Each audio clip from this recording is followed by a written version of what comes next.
I love visiting my grandma. She always makes the food that I like, and in large quantities, and spoils me. With the hustle and bustle of college life, it's nice to go back to my childhood and allow myself to be spoiled for a few hours every few weeks. Even though she has 6 grandchildren, she made it clear that I'm her absolute favorite. She'd often have the whole family around for dinner, and after they left, she'd bring out the good stuff she made just for me. We usually have a big Christmas dinner together with the whole family. However, as the years go by and the younger ones start growing up, fewer and fewer people show up. Last year, everyone already made plans, forgetting about poor Grandma. I don't blame them, but they often forget how these visits mean a lot to her, especially ever since Grandpa died. That's why when I talked to her on the phone and she asked me if I had any plans, I lied to her and told her I didn't. She immediately jumped at the opportunity to politely invite me, going so far as to offer me to sleep over at her place. She said there's one room which hadn't been used in years and I could stay in there. I immediately said yes and agreed to stay over, realizing how happy that would make her. I canceled the plans I made with my friends, telling them something else had come up.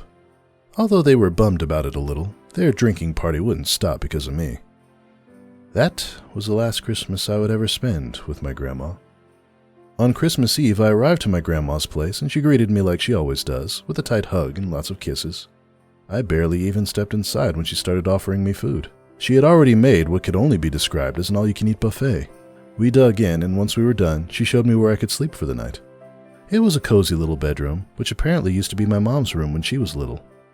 Grandma told me not to leave my room during Christmas night in order to avoid disrupting Santa in his work. She said that if I really needed to use the bathroom I could, but to be extremely quiet and not to go downstairs.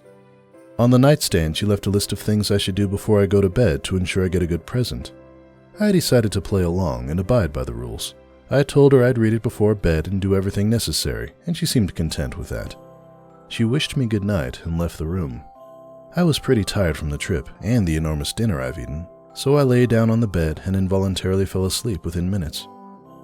I awoke a few hours later. I glanced at my watch and realized it was 3:01 a.m. I got up to grab a glass of water downstairs from the kitchen and groggily walked through the dark, trying to avoid any loud noise or turning on the lights, not to wake Grandma. I went downstairs and turned on the kitchen light, gulping down a glass of water. I glanced towards the living room at the Christmas tree, and something caught my attention under the glow of the decoration lights. There was a small plate with a tiny paper that read, "For Santa."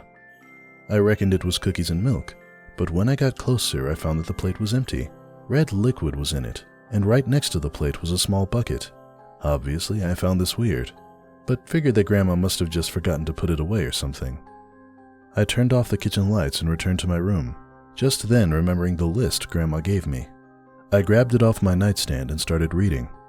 Dear James, thank you for visiting me for Christmas. You made your grandma really happy. Now, Christmas is a little different in this house than what you're probably used to, so it's very important that you follow these rules on the list. 1. Make sure to close your windows and ensure that they are properly closed. These old windows don't work properly sometimes, so if you feel like cold air is coming in, let me know. 2. Don't put any wood in the fireplace after 9 p.m. Santa will be really angry if it's scalding in the chimney or if there's still smoke. 3. You didn't forget about milk and cookies, did you? I stopped reading and chuckled at the list. Grandma clearly wanted me to follow the basic rules for Santa like when I was a kid, but again I decided to oblige. I continued reading the list. In this household, we don't use milk and cookies. We use raw meat and blood. I already left a bucket by the Christmas tree, and there's a raw piece of chicken I put on the plate. Santa sure loves his diet. 4. If you are woken up by the sound of scratching or knocking on your window, ignore it. Your room is on the 2nd floor. There is no way to reach up to it. In fact, it's best not to look there. But if you see someone beckoning you, pretend they're not there. They may try to open the window from the outside. This is why it's so important to keep the windows closed. 5. You may hear growling coming from the kitchen. It's okay, because Santa never comes upstairs, and since I already left the chicken for him, that should satisfy him. By this point, I was sure Grandma was just messing with me. That was until I heard the sound of 3 gentle knocks on the window behind me. I froze in place, staring at the list, but practically staring through it. 3 more gentle knocks ensued, but I did my best not to give away that I heard them. Once again, there were 3 more knocks, and the sound of scratching started, first gently, then louder, as if a rat was trying to bite through the wall. It lasted around a minute until it completely stopped. Only when it did I gather enough courage to slightly shift my position. That was a mistake though, because when I looked down to the floor, at the light which was cast in through the window, I saw the unmistakable shadow in the form of a humanoid silhouette stretched across. I couldn't tell for sure, but it looked like whoever was there held both hands on the window and stared directly towards me. I decided the best thing to do was continue reading the list to try and distract myself. 6. If someone walks into your room while you're sleeping and you happen to wake up, pretend that you're still asleep.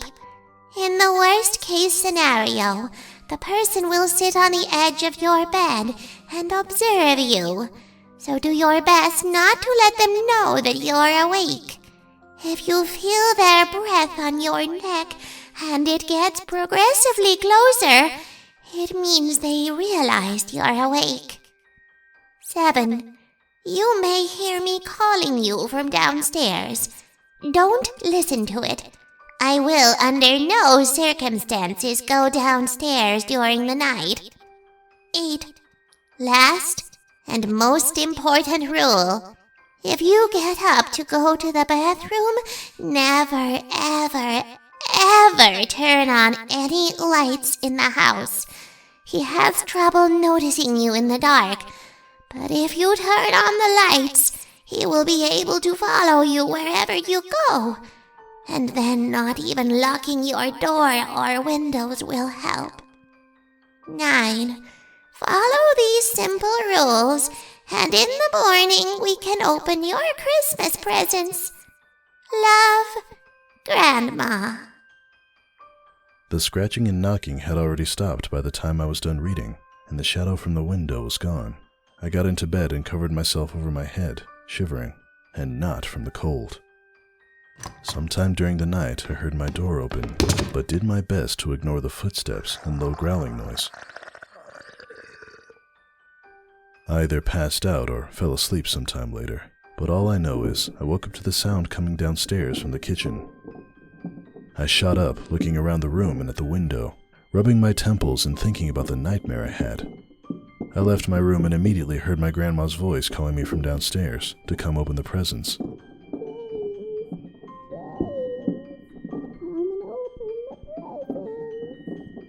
I told her I'm coming when I suddenly felt a grip on my wrist.